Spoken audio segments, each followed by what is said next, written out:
And so, and like they also have the where you can watch the ads. If you go up a little, Kylie, they have no.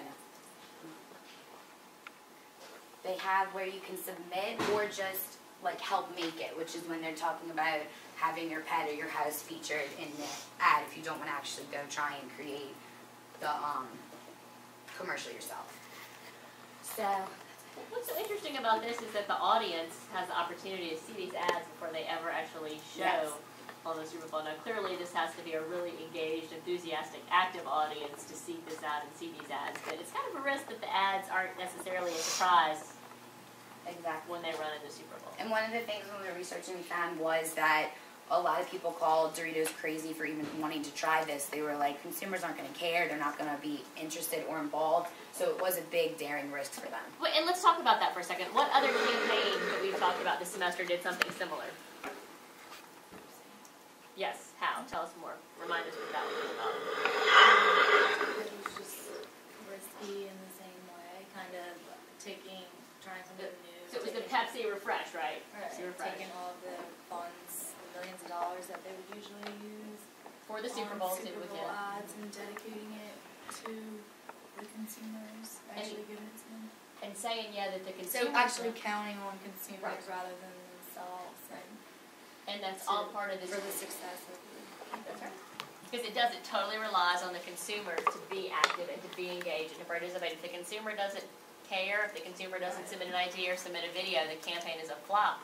But these campaigns are based on that understanding of the idea groundswell that we've been talking about all semester, that the average person, everyone sitting in this room has the ability to actually create media content today and to share media content. And that's a huge change from what things were like 10, 15, 20 years ago. And so campaigns are capitalizing on people's interest in engaging with the media and creating the media. I thought it was really similar to the one that too. Absolutely. Because just getting users involved and whatnot. This is actually the same Super Bowl that we're talking about right now, the 2010 Super Bowl. Right. To actually, what we're going to discuss next builds off of that a little. Sorry, I don't mean to keep jumping. Oh, no, you're fine. No, that's perfect. It was, but a lesson that we learned that we can learn from Doritos in general as PR practitioners is if a brand and formula is working, continue, but obviously strive to improve, which they continue to do. A quote that a brand consultant was saying that I think just really makes this hit home for a lot of consumers in general was Doritos becomes its own American Idol when it gives the underdog a shot at the big leagues. And we really just like that quote because it really does sum up everything that the brand was trying to do as a whole. And Ann McCurry is the Chief Marketing Officer for Doritos, and she basically has this whole theory of why the campaign was so effective, and it all relates back to participatory marketing, which is what we were just discussing when we were talking with the class just now. And participatory marketing essentially is, like we've been saying, the consumers are not just passive recipients. They're active producers and distributors of not just messages, but of all kinds of brand content. And McCurry said that since the brand has been launched, the sales have not only gone up extremely, but pass along value, online contest currency, media value, brand equity, etc. has consistently been going up, not just sales, but sales is obviously the main aspect that Doritos was shooting for.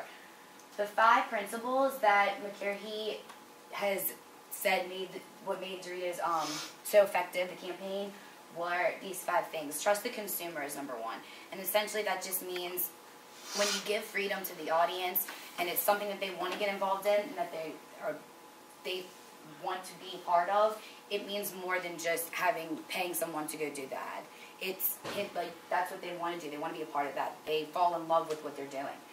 Number 2, grow with your market. This essentially just means to evolve and change with your consumers, which we've been learning all throughout PR. The participatory strategy is it's a foreseeable future kind of thing.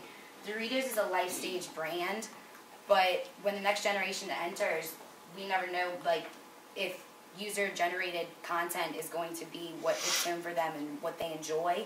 So Doritos and Mercury has made it already foreseen the future, and if this does happen, they are going to be able to readily adapt and design a new strategy so that they can evolve with their market. Number 3 is the campaign is all part of a broader strategy for this brand. It's not just the strategy itself, and basically what that means is that they've made consumers, and the participatory marketing has been involved in Doritos in everyday life. Doritos incorporates consumers into their market year-round, not just during the Super Bowl, and they believe that user-generated content should be part of a broader strategy and not just a tactic that they're using. So they do it year-round, whereas some other brands that we were looking into mentioned they do it here and there, but it's never a year-long thing like Doritos has been doing. And then number 4 is don't forget about ad agencies. Although Mercury believes that the agencies are still very important, they've gone from creating the content to more facilitating the content. In that, for an example, for this campaign itself, Goodbye Silverstein and Partners is the ad agency, and they designed the campaign to appeal to users who could generate and produce those ads and put it on the site. And so Mercury basically thinks that don't forget about the ad agencies, but there's not so much a monopoly on the advertising ideas that they have as agencies. Because anybody can create an ad. Exactly. Right? All you need is a smartphone. Exactly, especially today. Finally, the consumers becoming ambassadors in this campaign. The Super Bowl is just the climax of the story.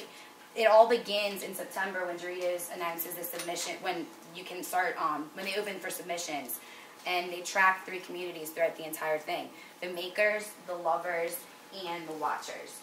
The makers are the people who actually enter the contest. They're the ones who, like the brothers who film the videos and actually go in. The lovers are the ones who create the buzz. They follow, they spread the word. They're your ones who are on Facebook being like, oh, did you go see this ad on Crash the Super Bowl website? It's really funny, it's really corny, it's this, that, and the other.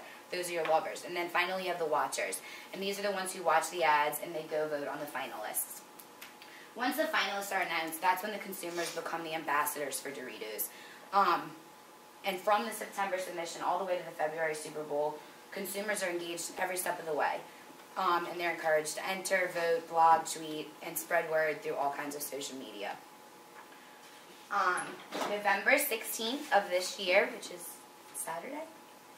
Friday, thank you, is when the submissions close for the Crash the Super Bowl ad for 2013. So if you want to become a millionaire and be in the Transformers, make those ads by Friday. But that is all. Thank you.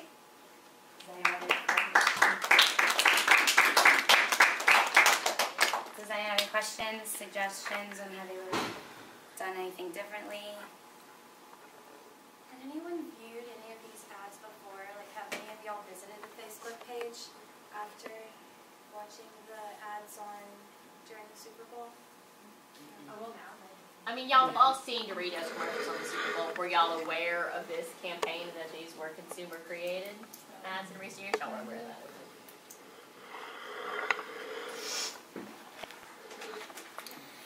Well, thank you.